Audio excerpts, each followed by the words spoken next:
ছোট হয়েছিল ও হচ্ছে কিটি। আজ থেকে প্রায় 7 দিন আগে ও যখন বমি আর শুধু মনে হয় বমি শুরু হয়, খাওয়া দাওয়া করতেছিল না, তারপরে নিয়ে এসে আমাদের কাছে। পরে আমরা ফ্লু টেস্ট করি।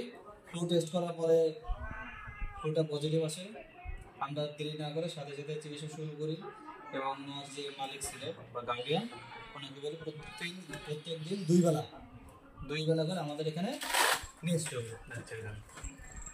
ব্যস্ততার মধ্যে প্রত্যেক দিন 2 বেলা করে নিয়ে আসতো।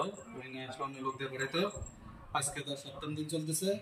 আলহামদুলিল্লাহ সে একজন ফুললি সুস্থ। শুধু একটু কটিটা পাতলা আছে, এটা অবশ্য ঠিক হয়ে যাবে কয়েকদিনের মধ্যে। কিন্তু দুঃখের বিষয়, এর সাথে আরেকজন ছিল, 2 জন সবসময় একসাথে থাকতো, আরেকজন আবার এফেক্টেড হয়ে গেছে। এতে সুস্থ হয়ে দোয়া করি যাতে এ আবার অসুস্থ না হয়, আপনারাও দোয়া করবেন।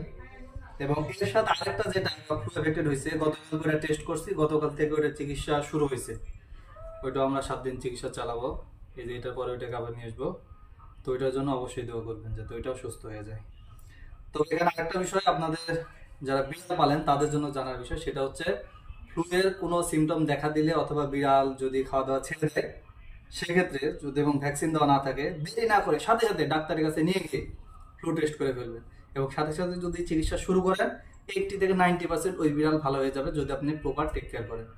এটা মাথায় রেখে বিড়ালের যে কোনো সমস্যায় একজন দক্ষ রেজিস্টার্ড ভেটেরিনারিয়ানের সাথে যোগাযোগ করে চিকিৎসা শুরু করবেন।